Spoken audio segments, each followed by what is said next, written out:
কাজ করছেন দিদির অনুপ্রেরণা তারা দেখতে পাচ্ছেন, সবই তারা মহিলা। আর ফুল নয় আর মালা নয় নয় দিয়ে আজকের অমিত সিং যে রক্তদান অনুষ্ঠান তৈরি করেছেন, আমি বাঘিনীর বাহিনীর পক্ষ থেকে এবং তৃণমূল কংগ্রেসের পক্ষ থেকে ওনাকে নতমস্তকে নমস্কার, প্রীতি, শুভেচ্ছা, অভিনন্দন জানাচ্ছি। কারণ সম্প্রীতির মেলবন্ধন কিন্তু তৈরি হয়েছে রক্তের মাধ্যম দিয়ে।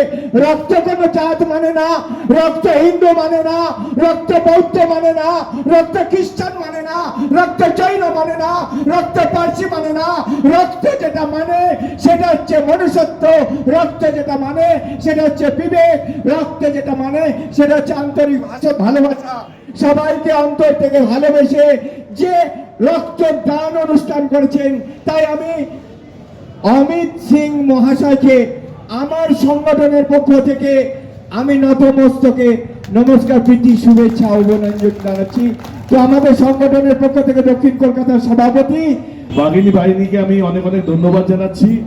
আমার ছোট বোনরা এসছে আমাকে আজকে সম্মানিত করলো, তার জন্য অনেক অনেক ধন্যবাদ। সাথে যারা যারা এসছেন তাদের সকলকে অনেক অনেক ধন্যবাদ। আমরা তৃণমূল কংগ্রেস কর্মী যারা মমতা বন্দ্যোপাধ্যায়ের আদর্শে আমরা যারা চলি, পথ চলি, রক্তদান সমাজে সেবা করে, রক্তদানের মতো বড় সেবা কিছু নেই।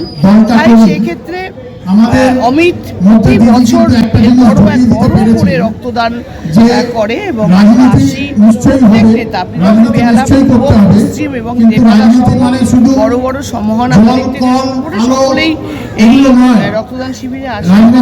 মানুষের পাশে দাঁড়াতে হবে, মানুষের কথা বলতে হবে। এই রক্তদানের যে কার্ড পাওয়া যায়, সেই কার্ড যদি আমরা একটা দরিদ্র দিতে পারি, খুব কম টাকায় ব্লাড ব্যাংকগুলো থেকে রক্ত পাওয়া যায় না। রক্ত কিনতে গেলে 1,000-2,000 টাকা লাগে, অনেক ক্ষেত্রে ব্ল্যাক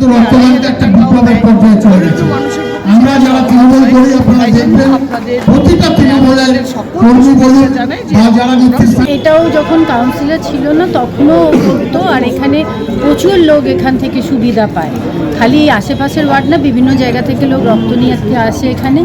মানে নিজের ওয়ার্ড ছাড়া আমরাও অন্যান্য জায়গা থেকে লোকজন এখানে আসতে দেখি। সব থেকে বড় কথা, সব ধরনের পেশেন্ট, থ্যালাসেমিয়া থেকে নিয়ে এমনিও যাদের প্লাজমারও দরকার হয়, এখান থেকে ব্লাডগুলো নিয়ে গেলে ওরা যা প্রসেস আছে করে সেগুলো মানুষকে দেয়। এখান থেকে অনেকজন উপকৃত হয়। এই কাজটা মনে হয় খুব মহৎ কাজ, অমিত এটাকে খুব ভালো করে। এটা আমরা 117 নম্বর ওয়ার্ডে বিগত 10-12 বছর ধরে করছি। এখানে প্রচুর লোক রক্ত দেয়। সাথে সাথে আমাদের এখানে স্বাস্থ্য শিবির চলছে, যেখানে ইসিজি, ইএনটি, ডেন্টাল, আই, সাথে সাথে আই চেক আপের সাথে তাদেরকে চশমা দেওয়া হচ্ছে, হিমোগ্লোবিন টেস্ট হচ্ছে এবং বিভিন্ন রকম আরও সব টেস্ট হচ্ছে, জেনারেল চেক আপ আছে। তো আমাদের এখানে প্রচুর মানুষ রক্ত দেয়, এই অঞ্চলের মানুষরা দেয়, যেখানে যাতে আমরা সারা বছর এখানে প্রচুর লোককে সার্ভিস দিই। এই রক্ত দিয়ে তাদেরকে চেষ্টা করি তাদের জীবন বাঁচানোর। প্রচুর থ্যালাসেমিয়া পেশেন্ট আছে যারা এখানে নিয়ে যায়, প্রত্যেক সপ্তাহে রক্ত নিয়ে কার্ড নিয়ে যায়। তো আমাদের যারা এখানকার আমাদের সাথে যারা যারা অ্যাসোসিয়েট আছে তারা নিয়ে স্বইচ্ছা এখানে রক্ত দেয়। আমাদের একটা সবথেকে বড় হচ্ছে আমাদের এই রক্তদান শিবিরের কোনো গিফটের ব্যাপার নেই। প্রায় 200 লোকের উপরে প্রত্যেক বছর রক্ত দেয়। এটা বরিশাল লায়ন্স ক্লাবের, আর এখনো পর্যন্ত আমি জানি না, কিন্তু শেষ পর্যন্ত 200-র উপরে চলে যাবে। আমাদের যদিও আমি তৃণমূল কংগ্রেসের একটা কাউন্সিলর, কিন্তু আমরা এই প্রোগ্রামটা 117 নম্বর ওয়ার্ড ওয়েলফেয়ার সোসাইটির মাধ্যমে করি। এখানে আমাদের পার্টির সবাই আমাদের পার্টির লোক, কিন্তু এইটা একটা নিউট্রাল প্ল্যাটফর্ম যেখানে সবাই আসে, সবাই নিজের মতন কাজের সাথে জড়িত। আমরা শুধু রক্তদান শিবির না, আমরা সারা বছর কিছু না কিছু করি। তো এই একটা আমাদের এইখানকার একটা প্লাস পয়েন্ট, এটা আলাদা একটা প্ল্যাটফর্ম যার মাধ্যমে আমরা সোশ্যাল সার্ভিসগুলো দিয়ে থাকি এবং এতে আমাদের এই অঞ্চলের মানুষ সবাই খুশি।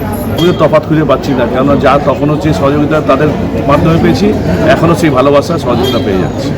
এটাই হচ্ছে তাদের অনেক শুভেচ্ছা, তারা মানুষের জীবন বাঁচাচ্ছে। এর থেকে বড় কাজ কিছুই হতে পারে না।